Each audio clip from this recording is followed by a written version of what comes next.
কিভাবে Adobe Premiere দিয়ে professional floating effect তৈরি করবেন। প্রথমে ইফেক্ট প্যানেল থেকে ট্রান্সফর্ম ইফেক্টটি অ্যাপ্লাই করুন। প্লেহেডকে ক্লিপের শুরুতে নিয়ে যান। ইফেক্ট কন্ট্রোল থেকে ট্রান্সফর্ম ইফেক্টটি সিলেক্ট করুন। পজিশন থেকে টগল অ্যানিমেশন অন করুন। প্লেহেডটাকে 15 ফ্রেম সামনে নিয়ে যান এবং ভার্টিক্যাল প্রপার্টিজ +20 পিক্সেল করে দিন। আবার 1 সেকেন্ড সামনে চলে যান এবং ভার্টিক্যাল প্রপার্টিজ -40 পিক্সেল করে দিন। আবার 1 সেকেন্ড সামনে চলে যান এবং আগের কি ফ্রেমটি কপি পেস্ট করুন। এভাবে প্রতি 1 সেকেন্ড পর পর আগের কি ফ্রেমটি কপি পেস্ট করুন। এরপর প্লেহেডকে আবার শুরুতে নিয়ে আসুন এবং রোটেশন থেকে টগল অ্যানিমেশন অন করুন।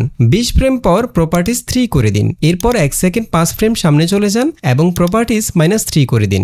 একইভাবে 1 সেকেন্ড 5 ফ্রেম পর পর আগের কি ফ্রেমটি কপি পেস্ট করুন।